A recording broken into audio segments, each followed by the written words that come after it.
There's that one book by Patrick Bet David, Choose Your Enemies Wisely, about having people that motivate you even though they're motivating you in a negative way, right? Have you read that book? For sure, that's one of my favorite books. And once I read it, I understood what was happening, like with this individual.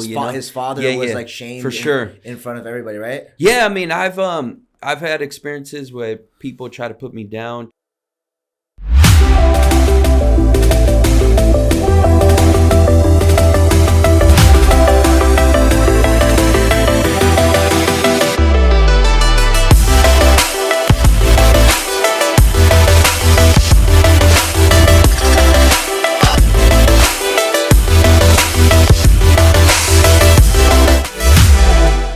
All right. So on this episode on the Moving Forward podcast, we've got the top rated painting contractor, Luis Ponce, here again. I know the last episode that we did, it kind of got broken and the file got corrupted. So, it's good to have you back. And I want to go ahead and get straight into it. Again, thank you for coming back and getting back on the episode.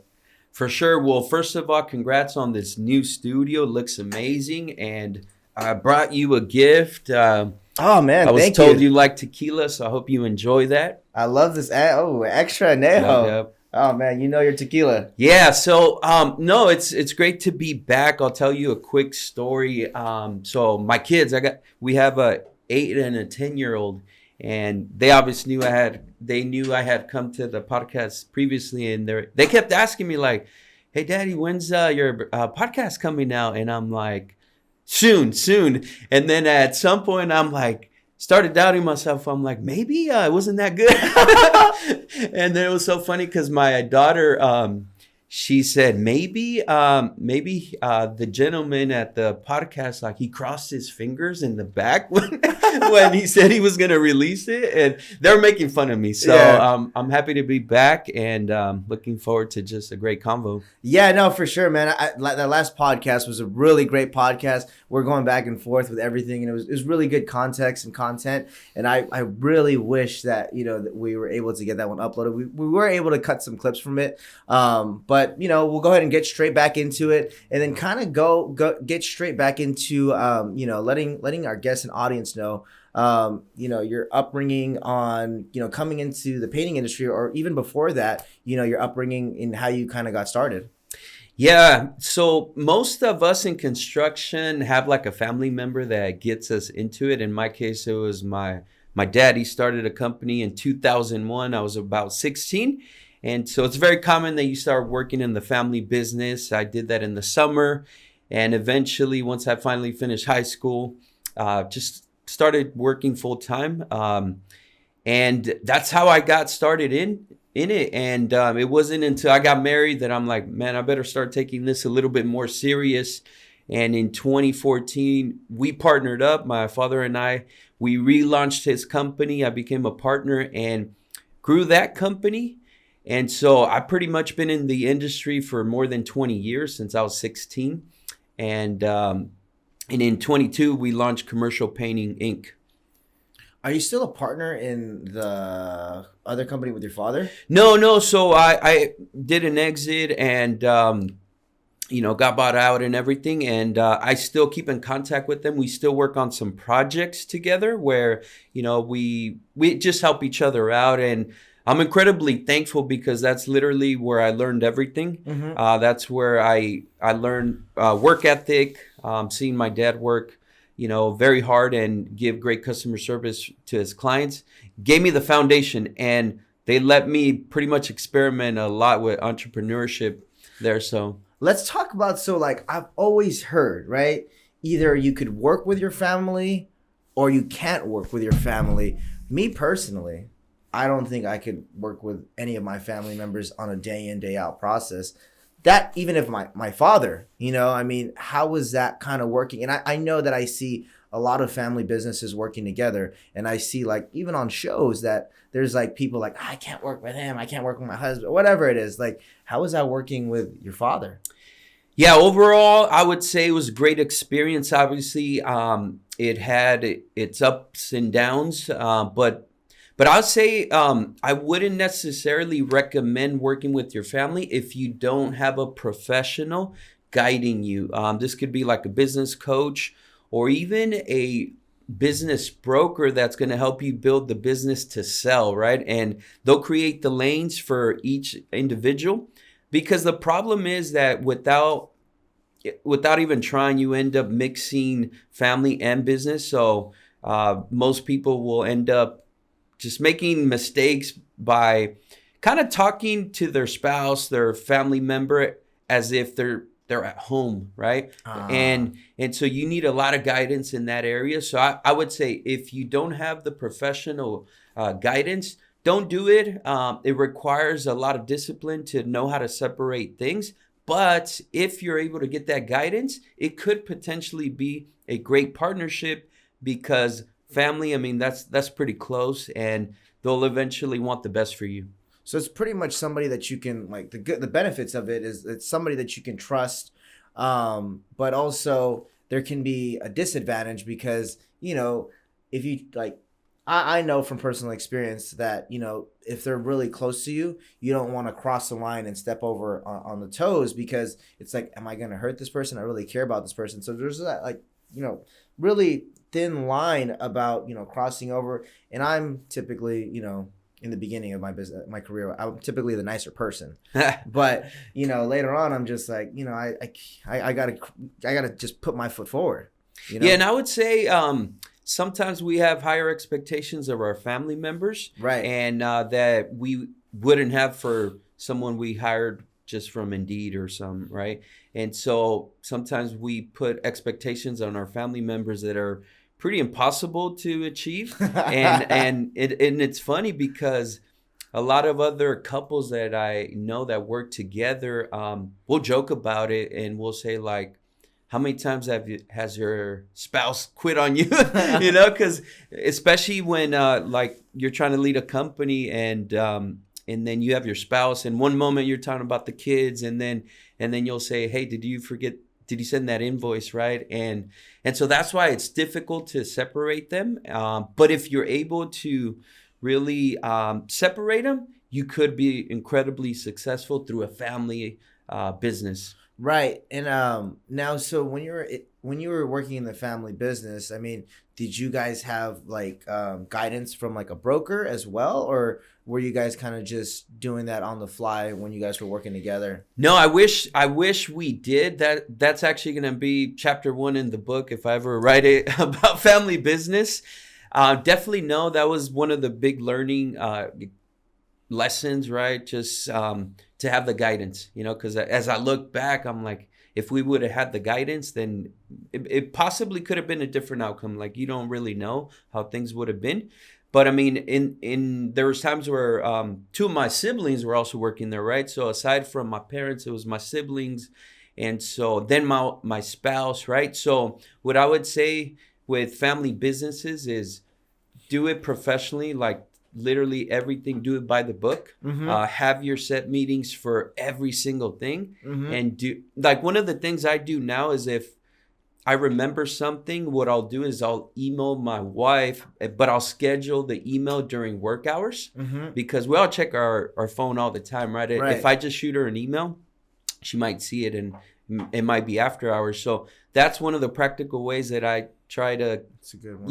you separate things, is I'll just schedule an email. Hey, so-and-so, did we do this? And that's helped a lot. And that's very easy to do. What was your biggest learning lesson from working in the family business that you had learned and brought it into your business that you're currently working at right now? Don't get me wrong. I mean, I think, correct me if I'm wrong, you currently work with your spouse right now in commercial painting. Is that correct? Yes.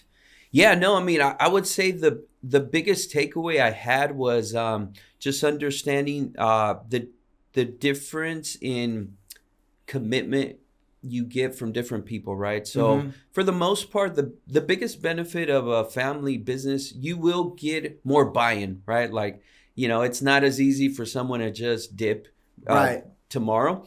And so you feel like you can think long term because you're not having to think, if the person's gonna leave or like. And so I'd say the commitment level is deeper. Yeah. That's a big benefit, right? To not have to worry about that. But I would say that it's also challenging. But I think if you're able to achieve something that's hard, you also get higher benefits, right? And so that was my biggest takeaway. I mean, from my family business, I saw the hard work and great work ethic, and so I took that to the businesses that we've started. It's like just seeing my dad work 12, 14 hours and growing his company also just taught me how to work hard. Yeah. And right now you started Commercial Painting Inc. in 2022. April. Okay. Yep. And you guys grown like drastically since then. I mean, would you say that since you were in the painting industry beforehand, that helped you grow like exponentially? That's a great question. One of the biggest difference I saw was it's very different when you're kind of like an entrepreneur versus an entrepreneur, right? Because when I was in the family business, even though I was a partner, I wasn't the main person, right? Like it wasn't all on me. And I noticed the difference that when we launched the company, now it was all on me. And so I had to learn some new things because until you have that full responsibility of the company either succeeding or failing, nobody will ever know what that feels like, right? You could be working within a company, right? An entrepreneur, and have a responsibility, but until like even like your livelihood depends on your success and what you do, it's very different. So that was the first thing that I experienced where I'm like, now I don't have a team. Like it's me, my wife, and at the time we brought on someone to help us with the marketing right away. Right. And so that was the biggest like thing that I experienced right away. I'm like, whoa, this is very different. And a lot of people don't have an idea of what founders go through 100%. or what they have to carry in terms of responsibility, the weight of responsibility. And so that was my first experience with being a real entrepreneur, where you're putting your own money, it's your investment, your savings, and now it's on you. Now you can't blame absolutely anyone. And so that was a pretty cool experience that I had not really had. Did you were you surprised? Do you like it that the whole thing is on you? That's a great question. I would say that I thought it was going to be different. So at first, I wanted the challenge, right? That was one of the reasons why I ventured out to start my own company. Is I wanted the challenge of running a company. I've always been an entrepreneur at heart. But then I realized, like, wait a minute, yes, I now have the company. I have the title at the bottom of my email, but I'm like, it's not what I thought, right? Like that feeling only lasted for a couple, maybe a couple of days. And then I said, wow, now I got to do all the hard work of building something. And so I do enjoy it. It's not for everyone. I'll say I love it, but at first when you're experiencing it for the first time, it hits you like a train. You're just like, whoa, this just became very real. And so, but now I love it. Right. So now when you had first started the company, right, and you were like really getting some connections and really building the foundation of it, what were some of your biggest obstacles? Did you go to some people like asking them for help, or because you knew exactly, you said the first thing you did was hire somebody in marketing, and that's typically like a lot of times people that come into businesses and start their own businesses, they're an operator, but they don't know how to run a bit, they don't know how to necessarily run a business. They can do the job, but they don't know where to get business. They don't know how to, look at their books and P&Ls and everything like that. Explain that. Yeah, most contractors are operators, or they were tradesmen, right? Most contractors in construction were tradesmen that did a couple of jobs, and they said, hey, this is pretty easy. I made way more money than hourly, and they launched their own companies. Then they find out there's a whole nother side to it, right? And for me, there were still a lot of things that I was learning. And one of them was understanding the market. So in commercial painting, there's so many different niches and I didn't really focus on the customer acquisition. Yeah. And so I honestly was so naive. I thought I would just pay some Google ads and I'm just going to have work and the phone ring. And, but then, so that was one of my first mistakes. And yes, definitely reached out to some people. And what's interesting is like, you know, there was even, what's interesting, it was even a moving company, you know, a gentleman, funny that you know, I'm here with you. You know, it was as a moving company, and I reached out because they had the contacts, they had all the years in business, and I said, help me out, you know. And at the time, you might have experienced this when you were first starting, that people forget what it felt like when they just started. Once they get stability, once they get cash flow, and they're set, right? They forget what it is to be in the startup phase, right? Where it's critical to get business. And but what's interesting is those sort of things like really fuel me. And I said, all right, cool. You know, right now, do they not help you though? I mean, like, no, I mean, it was just like, you know, like putting me off and everything. And so, but I use that as motivation. What were you asking for? No, from them? just some intros, you know. I mean, they already had the contacts, and just a simple intro, which doesn't really take away from their resources or anything. And so I told myself, I said, if I'm ever on that side, that position, I'm going to really remember that people need a lot of help when they're just starting off. Right. And that's why a lot of startups fail, right? Right. One, they're not prepared. Two, sometimes people aren't willing to help. Right. There's people that have so many connections that a single introduction could be a game changer for someone else. But for me, it ended up being a positive thing because it really fueled me. I said, okay, cool. You know, brush it off. And I said, I'm not going to do that. Simple, you know? Right. But the thing is, though, is like, I like making the intros because I was once that, you know, that hungry kid. And, you know, when I see somebody that has that fire in their eye and they're just reaching out all the time, or like just consistently with the follow up, and it's like them just reaching out, I'm just like, this kid is hungry. This guy is hungry.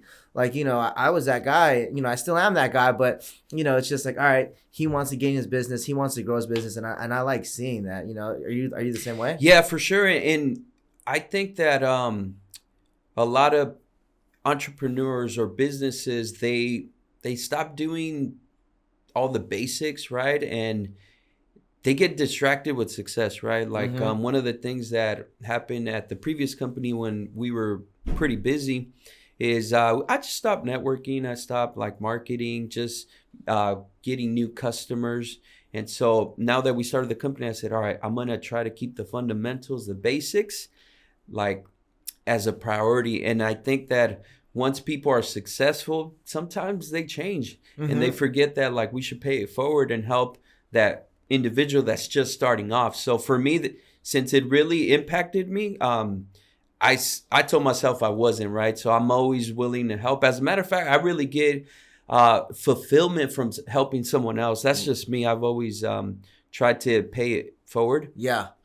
There's that one book by Patrick Bet-David, Choose Your Enemies Wisely, about like, you know, having people that motivate you even though they're motivating you in a negative way, right? Have you read that book? For sure. That's one of my favorite books. And once I read it, I understood what was happening like with this individual. His father was like shamed for sure in front of everybody, right? Yeah, I mean, I've had experiences where people try to put me down. Hey guys, if you really like this video, like, comment, and subscribe. This will help the channel grow drastically. Share this to 5 different people that you think can benefit from it. Now back to the video. Try to, in a way, humiliate me. Yeah. And, man, that's... Humiliate, oh man. Yeah, I mean, you know, I won't get into the details, but a lot of people, as you know, will treat you based on the status they perceive, you know? So, in certain times, or maybe they'll just maybe not treat you as with so much respect, but those sort of things have really fueled me. And I have certain individuals, if I'm honest, that I'm like, okay, cool, I'm gonna remember, you know. Yeah. One time in particular that really fueled me was just someone was kind of, in a way, making fun of me because like I'm not as savvy with like a lot of these fancy programs and all that, like software.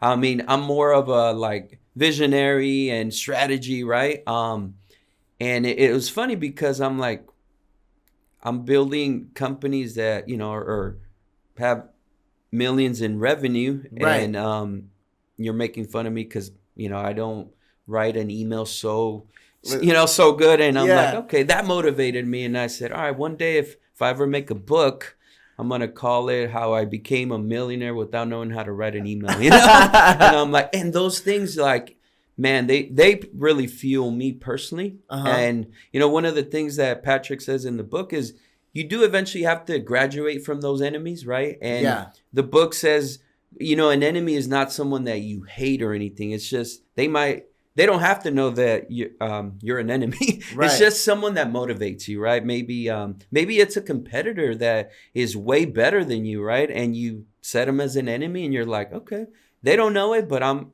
gonna outdo them, you know? Exactly. And I actually have a really similar story to that as well too, where I had he was a past colleague, that I used to work with, and I used to go to all these seminars, and he was just like, he's like, you're a fucking idiot. Why are you going to these things? Like, you don't need to be going to those things. Like, you really go to those things. Like, what do you even learn?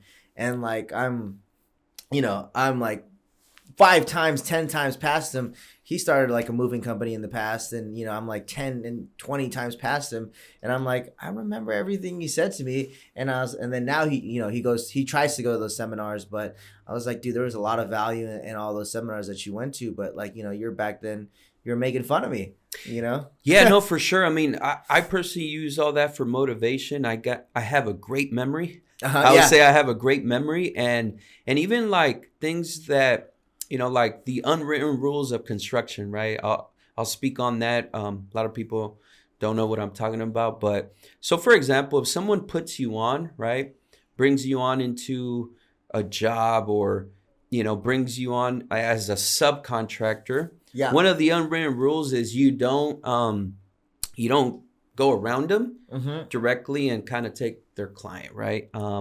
And so when people act kind of shady and do that, you're like, okay, I see that we have different values, right? And we operate different, but then you stop doing business with those individuals, right? That are just, their motivation is money. It's not building something. Mm-hmm. And so those sort of things also like create those enemies where you're like, okay, or shady stuff where, for example, let's say I keep asking you for pricing, right? Hey, Steven, what are you charging for like moving, right? And this and that. And instead of like passing the referral, I just start adding that service to myself, right? So I basically used you to add a service. Now, if you were honest and you said like, hey, if I was honest and I said, hey, Steven, I want to add this service, right? Would you help me? That's different. Yeah. But if I kind of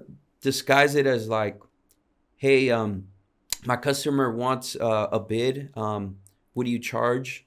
And then I never get you any business, but then you see that I'm offering that service now. You're like, wait a minute, all that pricing I gave them was to equip them, right? Right. And I'm all for helping other businesses as long as they're honest. Right. Not no none of the shady stuff where it's like, don't just keep asking me how I do things, my operations, because it takes a long time to build systems and really get to a certain place for someone to just kind of come. So those sort of things motivate me, Right. And at the end of the day, it's like, it's really about integrity. Yep. Right. And, when you deal with like other companies and, deal with other people, you look for integrity because, not only are you helping them out, but, there may be something in the future where, you guys could work together on something. So, yeah. So speaking of integrity, there's a proverb in the Bible, right? And it's really cool. And I actually consider it like great business advice, right? So it's Proverbs 3 and 4, and I'm going to paraphrase it, but it says, don't let loyalty and kindness leave you. Tie them around your neck, and you will grow in favor with men and God, and you will earn a great reputation. So that's my simple formula. It's like, I'm going to be kind, and then loyal. So that pretty much is defined through integrity. Right. You know what I'm saying? And it's a great advice because as you and I both know, man, your reputation will catch up to you. 100%. And I totally agree with that. Definitely agree with the reputation. I mean, I've had a reputation like I've, I don't know about you, but how long have you been like, you said you're an entrepreneur inside of the business. Like, were you always an entrepreneur beforehand? Like, did you always have the idea of becoming an entrepreneur, or like, how did that kind of play out? Not necessarily. I just always ended up starting. They weren't businesses, right? Necessarily. I mean, my first like endeavor was like selling candy in elementary. You know, I got one of my uncles to drive me to the store. I purchased it, and then I was selling it to my classmates. That got shut down right away because everybody was coming. And Right, so you made a killing off of it. Yeah, it was Mexican candy. And so as I track back, I'm like, how did I even start that, right? Like, who thinks of selling candy as a kid? You know, as a kid? And it was funny because my uncle at the time, he's like, okay, do you know how much profit you're making? He's like, if you bought it for this and you sold it for this. So that was like my basics. I tried being a DJ in high school, have a business. I tried having a catering business. Okay. I tried a staffing agency for like waiters. And so those were, I would say now, like my failed attempts at business, which now I understand that is actually part of the process of being successful. You have to fail at some point. Right. So now I'm thankful that I tried it, right? Uh-huh.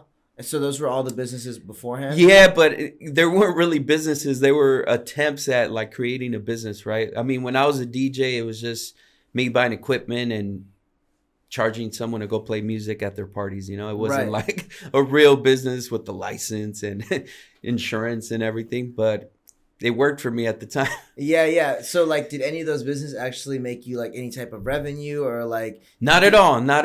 You know, not at all. No. I mean, they each have a story, but no, that was like, just trying. That's when I realized like, hey, I've always liked entrepreneurship, just didn't know. So, but I mean, at the end of the day, it kind of gave you like a purpose. Like you had a purpose on like what to do, and like you're kind of working towards that goal to try to be successful and things like that. So then you went into painting. Was that the actual first endeavor that you seen that became successful? Yeah. So for me growing up, let's just say the school system public school was not for me, right? Okay. I mean, I ended up going to 5 high schools, and a lot of people are like, whoa, that's a lot of high schools. That's a lot of high schools. Yeah. So were you getting kicked out? Just different stories, right? But the thing is that for people like me, I just wasn't that good at just memorizing things and testing, right?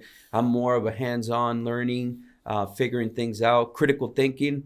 And so just at the time when I finished high school, college wasn't appealing to me.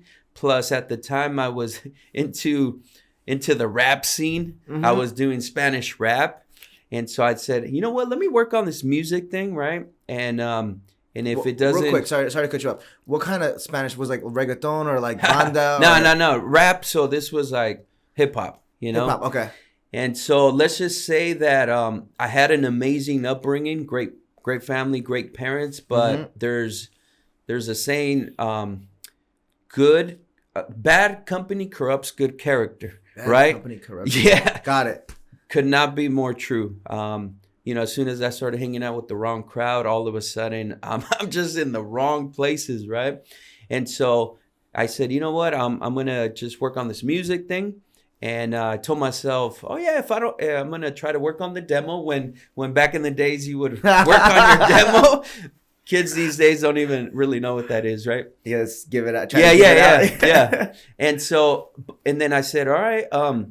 But then that scene, as we all know, has like a lot of parties and drugs and all that. Next thing you know, I'm like 19, 20, 21, and I'm just in these really bad environments where there's a lot of drugs. Mm-hmm. And, you start experimenting. And long story short, I became addicted to drugs, and I'm trying to really work my way through that. I'm like, how do I get out of this, right? And so it was like one of the darkest times in my life because I didn't really see a way out.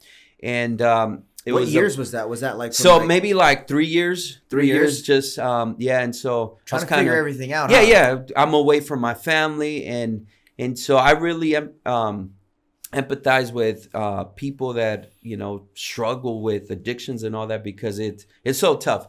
And so. And the reason I share this is because that's part of my context, right? There's the reason I am so driven now is in part because of those seasons, right? And so then, I end up meeting my wife at church because my parents used to say like, you got to go to church. And I'm like living, this crazy lifestyle. And I'm like, can you guys stop bothering me? Let me live my life. So you went to church? Yeah, yeah. And so I always share this story because, so my wife was the youth leader, okay.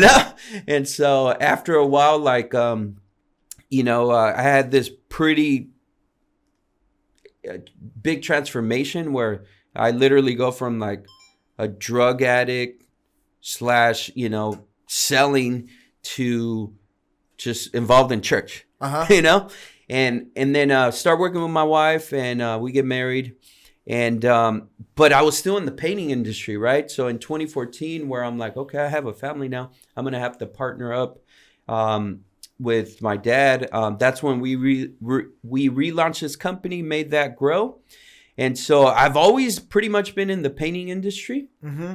And so, yeah, I have 22 years of experience. There you go. So I want to take a couple steps back. So, all right. So we're in drugs and then that transformation. So, like, tell me about that transformation that you had. I want to share a story after you kind of go about that. So tell me about that transformation that you had from like 19 and then you went into business, and like, how was that transformation, stopping and then getting and then having vision and a focus? Yeah, I mean, like I said, it was pretty radical, pretty dramatic. I go from just being someone that not only is destroying himself, his life, to also destroying other people, right? Mm-hmm. And when you're in that space, like I say, you lose like your values, right? Mm-hmm. I mean, Mm-hmm. I grew up in a good family, and then when you're in that headspace, those go out the window. 100%. And so. When I began to experiment, just God, right? I was delivered instantaneously from the drug addiction. I just kind of prayed and God delivered me from that. And I was just so thankful to be in a different space. Mm-hmm. And so I credit God for the transformation, but also entrepreneurship that also pretty much helped save me, because Purpose. Yes. And so when I realized that, through entrepreneurship, I can provide for my family, do something incredibly impactful, build a company that can outlive me, provide work for other families. Like I fell in love with entrepreneurship.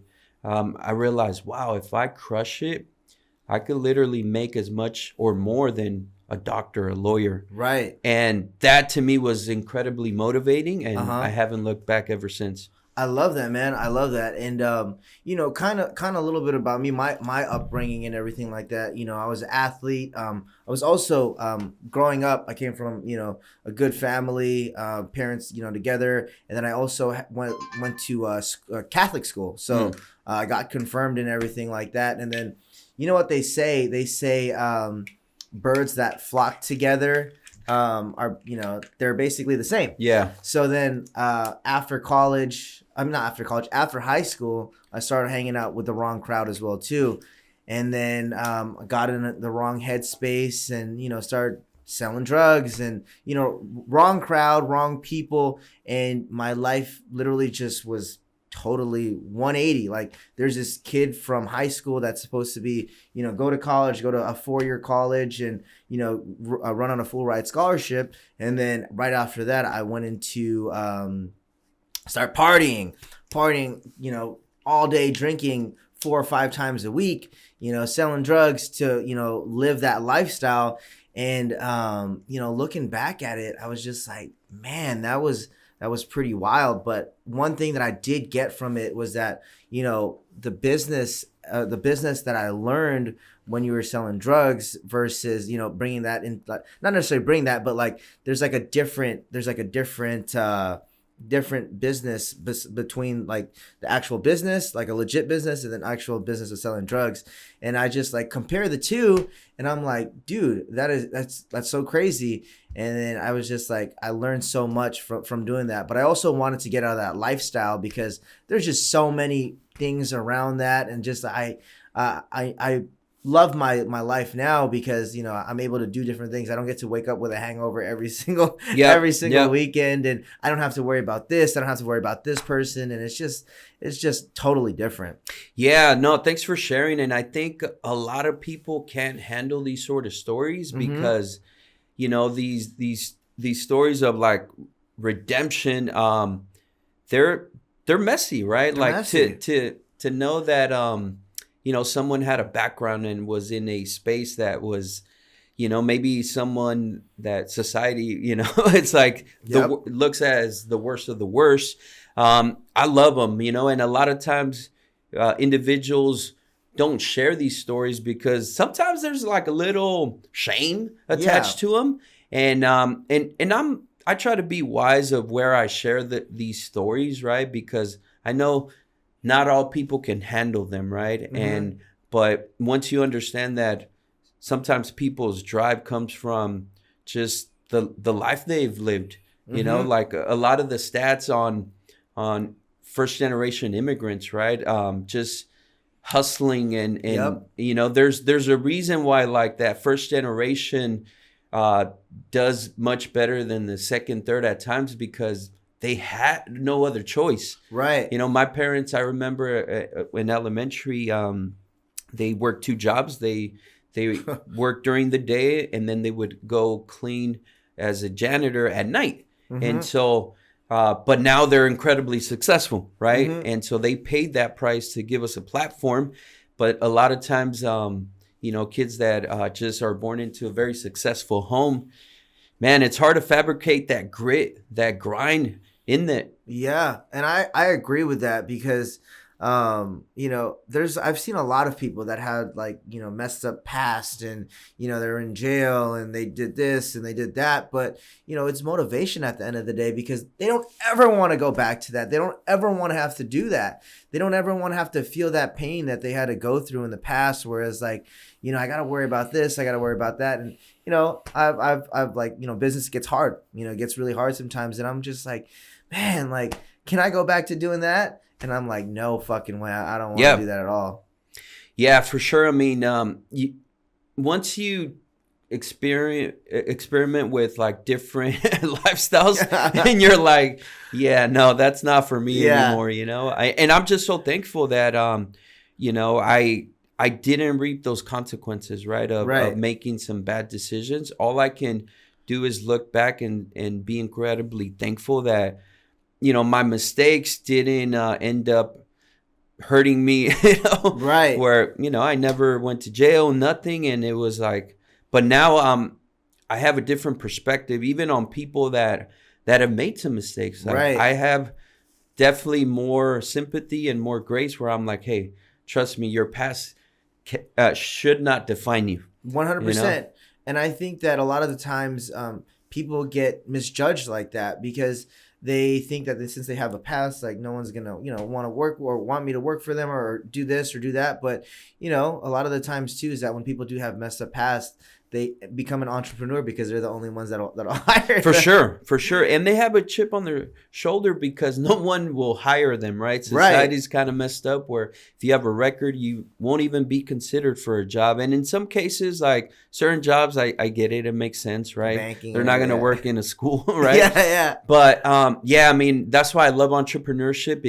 It levels out the playing field. It gives opportunity to basically anyone that's willing to bring a solution to the marketplace and bring value. Right. No, I love it. I love it. Now, I wanted to kind of circle back on your company about, I haven't, I've dealt with like a lot of, I've dealt with painters.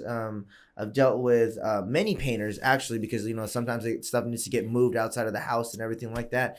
And I gotta be honest, I've never seen any other like painting company that's kind of came with what you've got. I'm not just saying this just to blow up your head or anything like that, but you guys are shooting content. You guys are doing different things. I'm seeing you guys on social media. You're shooting this podcast with me. Like, I don't see any other painters kind of doing that. Like, what kind of motivated you to be a little bit different? Because again, painting, I think when I spoke to you last time, painting is like a really old business, kind of like moving, because painting's been around for, I don't know, what, 1800s, 1700s? I mean, they've been painting forever, right? Yep. So like, you were coming with like this different flair, this different kind of, in the Bay Area as well. So like, what it kind of motivated you to kind of do that, shoot the content and do everything that's kind of like new generation? Yeah, for sure. I mean, right now we're in the middle of a pretty big shift in generationally, right? You have the baby boomers retiring, and I heard a stat that about 10,000 retire a day, and a lot of them have businesses. So it's a great opportunity for a lot of us. But and it's interesting because I'm right in the middle. I'm not part of that new school of entrepreneurs coming up, and then I'm not a baby boomer. And so there's great opportunity. So I recognized the opportunity, and then I looked at the landscape. I said, in the Bay Area and in my industry, how many influencers, content creators are really promoting their work? I realized there was practically none. And so, especially in the Bay Area. And so when we started 2 years ago, from day one, we wanted to get visibility. There's a really cool concept in BNI, the VCP process, which is visibility, credibility, profitability. And at first, our goal was just to become visible. Like, hey, we exist, we paint. And along the way, we became credible. And now we're getting into the profitability where, the content is having an ROI. Mm-hmm. And so that was one of the reasons why we started shooting it. But I also had a mindset of like, I'm here to disrupt this space. I love it. Because it hasn't really had a lot of innovation in a long time. I mean, there's a lot of contractors that just know how to do the work, not the business side and not marketing. And so as a company, in the first year when we were figuring out like what we want to be really good at, I actually said like, being the best painting company, unless like, you have the reviews to back it up, like it's subjective, right? So I said, I actually want to be the most known. So we're going to be really good at marketing and networking. And so that's actually one of our focuses, is like creating content that gives us the visibility and also just gets us known in the industry. Every day we're having a ton of painting companies follow us from like all over. And so, and you probably experience this with so many followers that you have, is that you hit a threshold where the amount of followers per day just begins to compound, and you're like, whoa.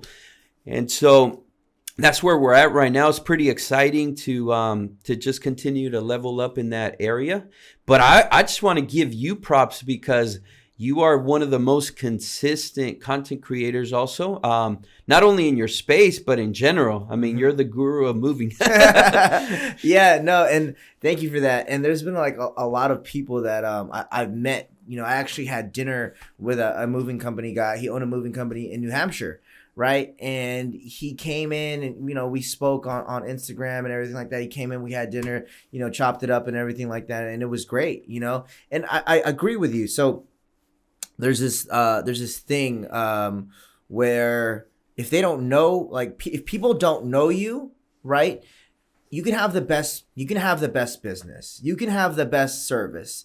You can have the best employees. You can even pay the best to your employees. But if you're not able to, be visible and people don't know who you are, how are they going to give you business, right? Yeah. So I run this campaign. I actually we shot a reel with this, a content reel with this, where we have this campaign where we target a specific audience. Yep. The specific audience is realtors. Yep. Okay. And with that, we go ahead and we call them. We cold call them. We cold email them. We send them MailChimp. We send them text messages. We send them voicemails. We send them literally. We bombard and load on them because we have a crazy campaign. The campaign is $350 off and then $100 Amazon gift card. And the thing is that we get maybe 5 people out of 10,000 people on the list that say fuck off. Yeah. Take me off the list. You guys suck. Yeah. But the amount of people that signed up and used the discounts were probably 400 or 500.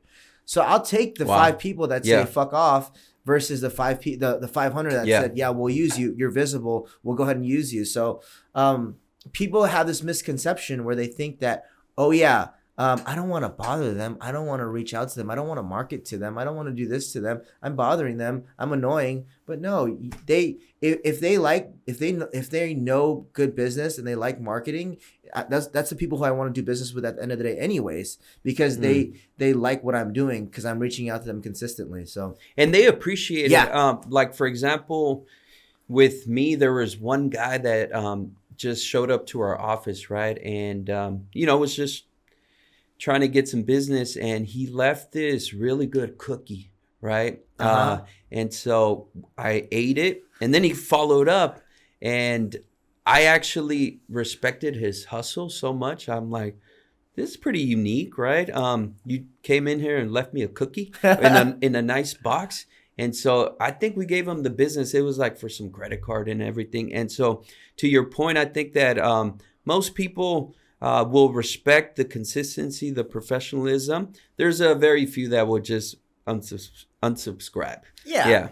I mean, you're going to get that. I mean, but at the end of the day, the ones that get upset that are the ones that don't want to do business with anyone. For sure. They right? probably weren't a good prospect. Yeah. No, and to your point, I mean, the most probably known burger is McDonald's. It's not the best, right? But if you're biggest known franchise, it's going to be McDonald's. And that was the same approach where I'm like, you know what? Obviously, we want to be better than that quality, right, of McDonald's. But I said, you know what? We've already seen it where companies that are way bigger, been around for so long, we've already gotten more visibility than them. Right. And I've seen the type of content that they're making, it's crazy. You're talking about just a picture showing an amazing project that they did, and that's it. It's a camera phone, and they post it. I'm like, no effort, no investment, nothing, right? So I've seen it as a great opportunity to even pass these bigger companies. Yep. Yeah, and what's pretty interesting and funny is a lot of people have always thought we're bigger than we are. They think we're sometimes this national company, and I'm just not necessarily. Not yet, right? Not yet, but it's because of the content we shoot and the way we carry ourselves. It's we operate if we're already a national company. That's how we try to do it. No, and I love that because, like you said, there's a bunch of baby boomers that are retiring. And I've always said this, that the moving industry is an old man space. And I know this from personal experience because many moving companies has reached out to me all across, even across the world. People reached out to me from New Zealand and Australia and everything like that because of my content. And then I'm like, is there anybody else in the space that's kind of doing things like that? And the answer is no, because it's such an old man's business. And then to add to that as well too, is that I don't see a lot of people getting into service-based industries because everybody wants to be these computer Wi-Fi whizzes and making money online and everything like that. So it's let me go ahead and drop down the hammer and go really hard in content. And I was I told my videographer, I was like, man, I just woke, I just got up and I was just we're gonna fucking shoot content and be the best at it. And it's definitely paid off. I mean, I can't put a quantified amount on it quite yet because it's a long-term game. And and I respect you so much because not a lot of people, because it is a big investment, right? Yes. It's a big investment, but if you understand what that investment can get you and the storytelling behind the actual video, and it's actually really good video, it's like, man, you get this omnipresence and people know you because your branding and everything like that. Like, I just know you from like, I can, like, whenever I think of commercial painting, like, I also think about like your trucks, you know, your trucks. That's why I asked you the other day. I was like, hey man, like, do you guys typically paint trucks? And you're like, no. And I'm like, dude, your truck, even the Lexus outside looks really well. Yeah, no, I think, like you said, it's hard to quantify the ROI with the marketing of this type, right? With the videos and all that. But you begin to see it in different ways. I'll give you an example. So we just got some good sized contracts with a contractor from Arizona. They work in 29 states. Mm-hmm. And I had met the president in a walkthrough, and he basically said on the second time I saw him at another job site, he's like, hey, I see that you guys been pretty busy. So this is someone from Arizona seeing the content on the LinkedIn. And long story short, he told his team, like, hey, I want to work with this company, add them as like the vendors, because since they work all over the country, they need really reliable companies. And so he gave them instructions to give us a couple of jobs to try us out. But I credit the content because it gave us that credibility that we can do one of their jobs. And so, I mean, I think within the 3 jobs we're going to get is probably going to be like maybe like $400K, right? And I mean, that's from the credibility from the content we're shooting. And I'm like, man. It's crazy. But you got to also think too. So like if like a company is shooting content and it looks really well put together, it's really well organized, what does that say about the company? That's a great point. The way I've always thought about that is I hope that people, when they see our content, they'll think, if this is the amount of detail they'll put into a single video, mm-hmm. then I'm probably going to get an amazing experience. And they're going to run my project very well. Right. Yep. And I totally agree with that because, like, number one, first and foremost, content is not cheap. And number two, they're knowing how to market their companies. So it's like, it's just a different thought process behind it. And I see a lot of like, it's funny, right? A lot of people always say, oh yeah, I'm posting on social media. I'm posting on all platforms. Okay, great. Let me take a look. And I go on their platform and it's just like stock photos of like, moving. Like there's this one stock photo. It's like a funny story where it's like this guy is in a blue jumpsuit and he's like with a moving box. And he's like the notorious like stock photo guy that moving companies use. And it's just like so funny. And they say that, oh yeah, I'm posting content. I'm like, that's not content. That's That's stock photos. Yeah, there's a stock painter also that I see in a lot of the promo that other painting companies. Yeah, I'm like, I've seen that everywhere. Yeah, no, I think for us, we're seeing a lot of other companies begin. I'm seeing some of the younger entrepreneurs begin to create content, and as you and I both know, it's a pretty big learning curve to develop a strategy that's beginning to work. Yeah, it's not just showing up and thinking, well, what can we do? No, it's actually you have to have meetings on the content you're going to shoot before you show up. One great opportunity in showing content, aside from obviously getting some business, is having people get to know more about you and the company. I'll give you an example. On June 1st, we're going to do an event we're basically going to donate a paint job to a nonprofit that helps at-risk women get back on their feet. They provide housing. They also equip them with job skills. And we're going to paint the exterior. I partnered up with other contractors to basically just beautify, transform the home so they could just have a nicer space while they're going through that process. And we're definitely going to shoot content for that. And it's not for us to get a pat on the back, but I want other people to know that we're not just after the transaction, right? Mm-hmm. At the end of the day, a lot of the things we do, other companies could do. Like if I give you a quote to paint this studio, I'm sure most companies can come and paint it professionally, right? But the content allows other people to get to know the personality of the founder and the company, right? So we'll try to shoot the team members as well, right? Right. Where it's not just them showing their back, just painting, right? Because we're not all about just providing the service of painting, right? My end goal when I work on a project is I want to be enjoyable to work with, right? Especially when we're doing a project where there's a ton of other contractors, like trades, like in a remodel or a TI. There's everything. There's flooring, there's electricians. And as I interact with the superintendent, my goal, aside from obviously doing the good job, that's a given. I actually want to be very enjoyable to work with. I want to be likable. And that takes intentionality, right? You gotta like greet properly, like, hey, good morning. A lot of people walk up to you, they don't even say good morning. Second, it's like you got to bring some good energy, smile, like, and bring your A game when you're interacting with 100%. Customers.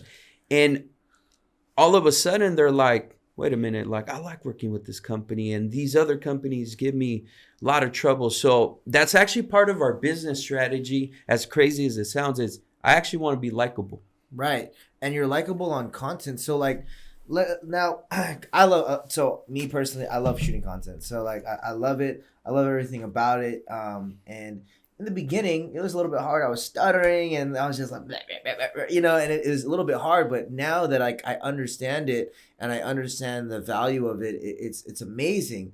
Your content strategy. Now you have your regular commercial painting Inc. Instagram, and then you have your personal Instagram for the personal brand itself. Yep. So like, what is your content strategy? Is it just working and getting leads and getting business from the Commercial Painting Inc. company, or also building your personal brand as well too? What does that look like? Yeah, so I have like a simple mantra or where I say every single thing matters. That's like my mantra, right? And what I mean by that is that, like, I now use my personal account to promote the same videos that we promote on the company accounts, because at the end of the day, I want every single person that knows me to know that I'm a painting contractor. Because whenever that moment comes where they need a contractor, I'm going to be so familiar to them that it's going to come. And I've seen it. The leads have come from the least expected person that says, hey, I need my home painted, or I need a building painted. And it came because every single person that knows me, or we're in the same social media or platforms, they know I am a painting contractor. Right. And that's actually my goal in building not only the brand, but my own personal brand. And then also what I do on my personal is I'm very intentional with other things that I show, like my family and all that, because man, I think at some point people get tired of just the same content of our industry. Because the reality is, both you and I think when we're posting a video, we think that they're just kind of waiting for our videos. And no, it's not the case. You know, they're just scrolling. Yeah, scrolling. They may see it, they may not. But I've seen the most engagement with when I balance it with a little personal content. I just see, you know, one example was I recently went on a missions trip to Tijuana to an orphanage, and I took my son, and I did a post just saying like this was a great experience. Man, I got some of the that was one of the most engagement I got. Right. Know? Yeah. And I think you know, I totally agree with that. You know, depending on who your audience is, if you want a straight focus audience, I mean, I have two different audiences where I have people that's on my, you know, Clutch Moving Instagram, and that's getting like actual real business leads for the business. And then I have my personal brand where I kind of, you know, I have a little bit of personal, it's always me working out. And then like, you know, I have a little bit of funny business. Like, I don't know if you remember, I see my David Goggins one. Yeah. That I gotta stop you there. That was my favorite. That one was so good. Did you see the one where the Max Holloway one? Oh, when the knockout after that time? The knockout. No. So I haven't seen that one, but the David Goggins, because David Goggins is one of my favorite persons that I look for inspiration when I Yeah. need to push through and get some grit going. Yeah. And when I saw that one, I was like, man, that was a good one. I definitely couldn't have done that one. I couldn't have. Yeah, that was a good one. But to kind of go back to that, it's kind of like four pillars that we kind of focus on, where it's personal, lifestyle, business, and then education. Yeah. So all those things, I really focus on those. But I'm really, now what I'm really doing is I'm getting really more like in the lane that I really want to focus on, which is yes, moving companies. But not all my following is moving companies. I have a lot of people that follow me in the service industry, like plumbers reach out to me and things like that. So my whole goal with social media is to build a personal brand and use that to scale in the future. So there's like a lot of moving companies that's been reaching out to me and for advice or whatnot. But I want to be this known moving company owner that's very knowledgeable in the moving space, and then come in the future, if I want to open up more locations, people know me like, hey, okay, I'm opening up a location here. Do we have any candidates that want to go ahead and open this? Or, a franchise model. There's this one kid I follow on YouTube. He has like 150 franchises for his lawn mowing company. Wow. And he doesn't pay for any marketing. His only marketing is shooting content. And he's grown his business that way. And I was like, holy shit, like it's the power of marketing. Yeah, no, I just see so much opportunity from creating content, and I think as you evolve, more opportunities are going to come. I could definitely see you once you really continue to lock down the moving industry, other opportunities, because a lot of the principles transfer over very well in other businesses, and the service industry, construction. At the end of the day, it's very similar, right? A lot of times we have the same prospects, same type of clients. And all we're doing is just providing a slightly different service, but every single thing is almost identical. Yeah, no, and I agree with that. I mean, like the service, like, you're just the service is different, but you're still dealing with people. You're still dealing with like very similar processes. The process may be a little bit different, but it's very similar. Very similar. Because you have the drywall business, right? Yeah, so I want to shout out Victor and Zuri. We also partnered up with them in 22, which was quite a challenge because we were trying to launch. Well, we basically launched both companies at the same time. How was that? So that was, I would just kind of describe it as like having twins, because it's like, I don't know what it feels like to have actual twins, but I have an idea, because you have two babies that you want them to grow, to be healthy. And so that was very fun. Now we look back at our first year and we laugh about it, right? Because, we were just trying to get some business and be profitable and all that sort of stuff. And now we're actually thankful that, let's just say we had a rough start, right? Meaning, getting traction, right, with clients and business, because it really forced us to be pretty scrappy. Yeah. And so now I look at it as a gift. I'm like, man, thank God that I didn't have it that easy on my first year, because it really forced me to allocate my resources, much better. Because I'm like, hey, if I don't really do this correctly and focus, I'm gonna run out of money. Right. And so I'm actually thankful that we didn't have the best first 6 months getting business, because now I'm like, man, that really set us up for the future. Yeah, and I think in like I've seen this many times where people always say they work on the business instead of in the business. So like when you first start off in business, like a lot of the times you're working in the business to gain traction and get the company going. And then like later on, when you really are able to take a step back and you have systems and people in play, then you're able to kind of work on the business. Like in the beginning of your businesses, you're working in the business, correct? Oh, for sure. I mean, again, those moments that really mark you is, I'll never forget, it was, I think, we were barely eight months in the business, and we got this pretty good sized job, which was to paint a Walmart inside and out. Long story short, At that time, we didn't have a big staff or anything, and I'm like, okay, I'm gonna need not only the staff, but I'm gonna need to finance this project because they don't pay you right away. I mean, 90, it, net it took 90. 60 days before I Net got any 60. payment, and we had to do a night shift, so I had a night crew. But then we also had all the day jobs, and at the time I didn't have anyone really help me with operations. So what I ended up doing was I was pulling about 18-hour shifts, just to make it happen, right? And it was funny because they would ask me like, "How do you do it?" And I'm like, "A lot of coffee and responsibility, Yeah. because I have my family to think about, but I also have the company, right? I didn't want to fail." It's your And baby. so, yeah. And so I did that for like about at least a month. So, I mean, I'd just be with the night shift crew, and then we'd finish about 6 a.m. I'd go to all the job sites and make sure they're good.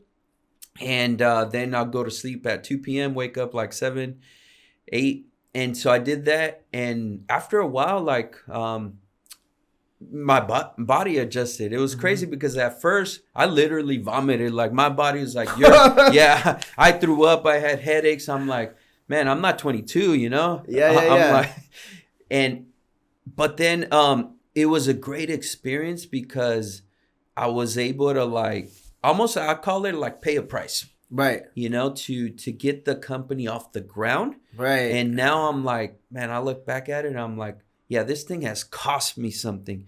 Aside from my savings and investment, like physically at the beginning, it literally cost me putting those 18-hour shifts, a lot of coffee and all that. And thankfully, we brought on like a partner to help me with the operations. Shout out to Tony. And so that really allowed me to have a little bit more time to focus on like developing the business, which is what I'm better at. Right. Yeah, the visionary. And I have a similar story to that as well too, where you got to put in those hours early in the business. You got to do what you got to do. Like it's like there is no other way to move forward in the business. Like when I first started, I was the sole person. Yeah. I was doing sales. I was dispatching, closing out jobs. I was, if I needed to get, I'm probably one of the worst movers, but if I needed to get on the job, I would get on the job. And I was working, man. I used to dispatch the guys, wake up 6 a.m.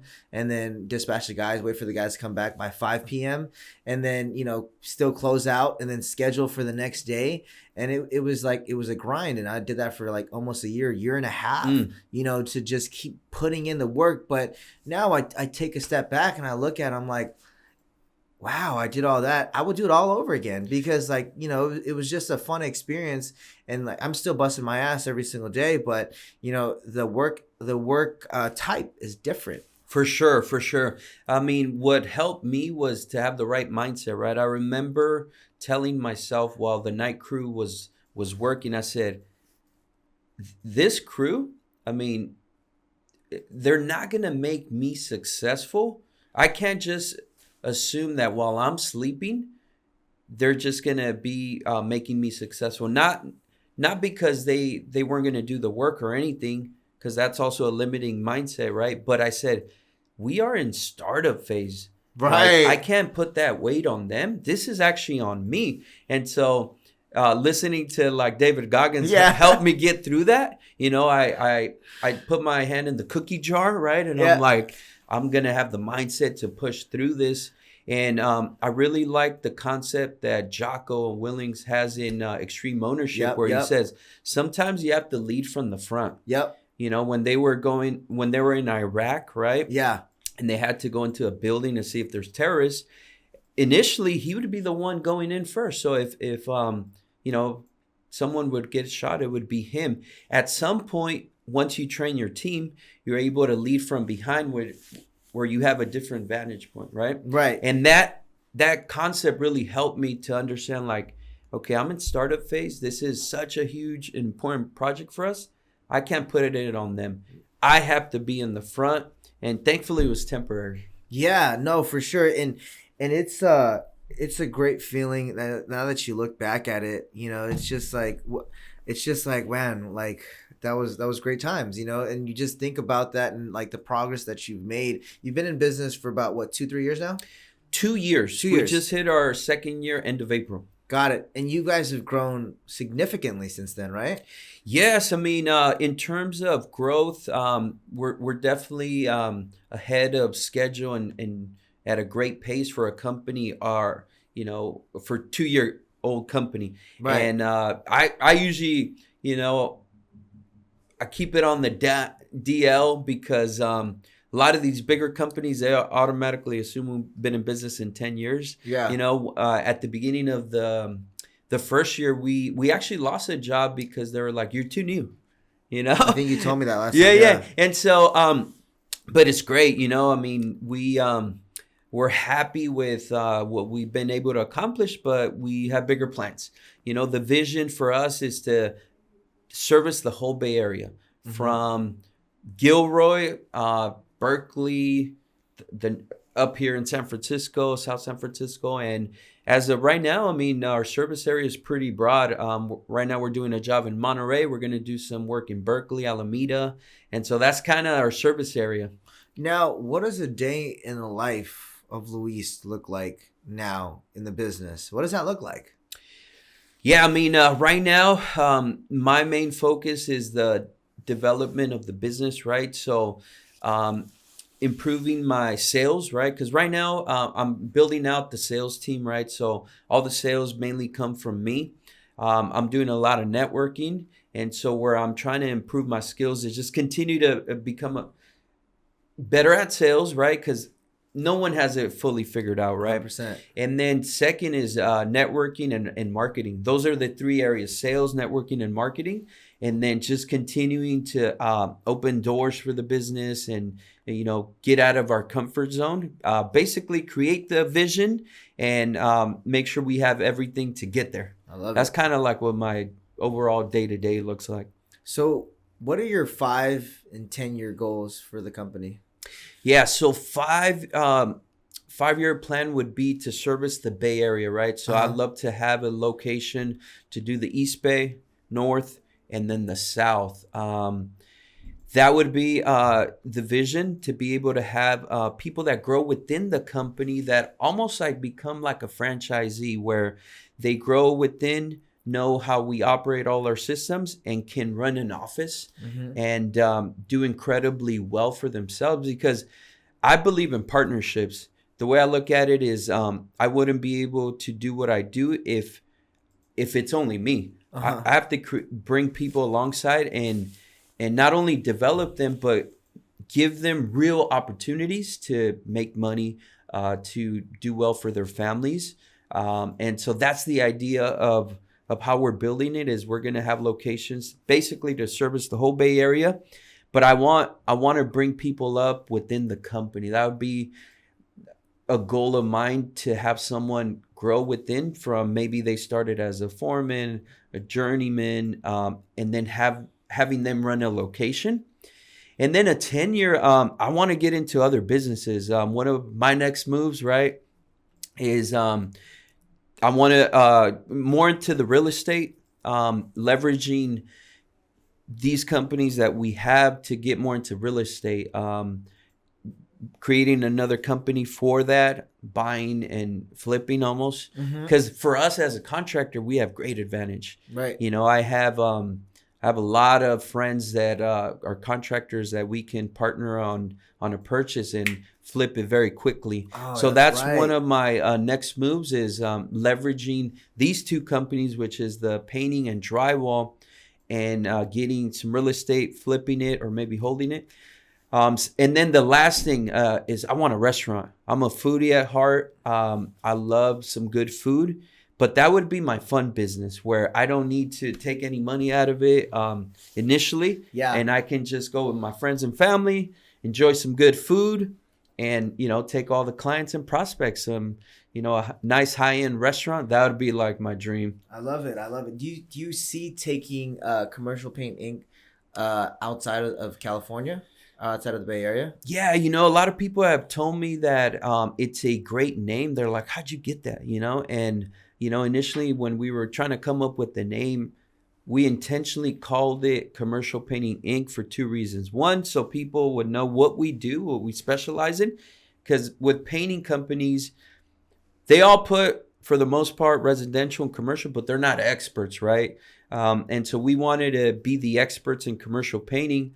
And so that way they know what we do, simple. And also for SEO purposes, I'm like, I want to crush it, and we're starting to see that. So I want to present for potential opportunities. If we end up franchising, we want to figure out the marketing, the networking. So when we go into another market, I can offer everything, not just like the systems. So a lot of the franchises, yes, the value is the systems and maybe the brand that they've built.